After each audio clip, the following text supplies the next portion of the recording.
Mesdames, Mesdemoiselles et Messieurs, bonjour.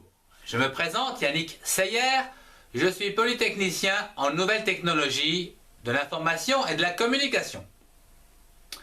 Dans ce cours de chimie générale sur la structure de la matière, je voudrais vous présenter la structure électronique des atomes concernant aujourd'hui la couche M. Cette couche électronique M est une orbite à l'extérieur de la couche L que nous avons vue dans le cours précédent.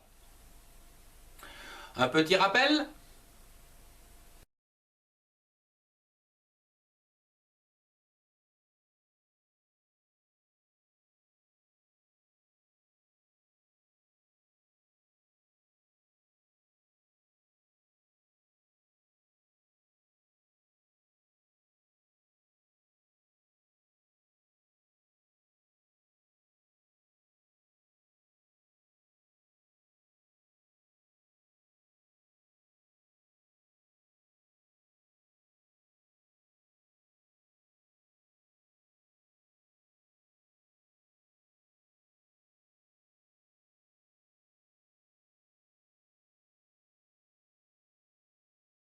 Cette couche électronique M acceptera les valeurs de M1 à M8. Voyons pour commencer le sodium, Na11.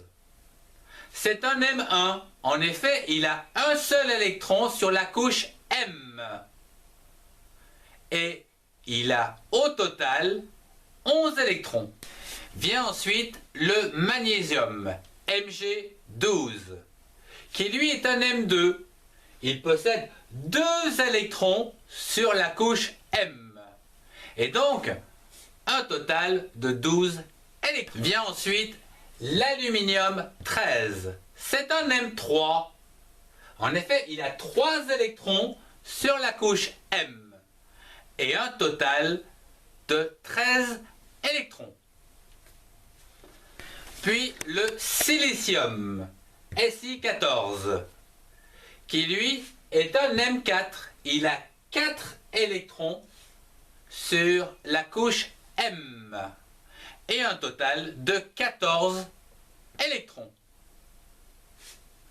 Le phosphate, P15, qui lui est un M5. Il a 5 électrons sur la couche M et un total de 15 électrons. Le soufre, S16, qui lui est un M6. En effet, il a 6 électrons sur la couche M et un total de 16 électrons. Vient ensuite le chlore 17, qui est un M7. En effet, il a 7 électrons sur la couche M, soit un total de 17 électrons.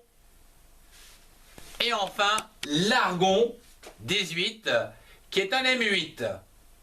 Ici, vous avez donc 8 électrons sur la couche M. Elle est saturée, ce qui lui confère la propriété d'être un gaz rare.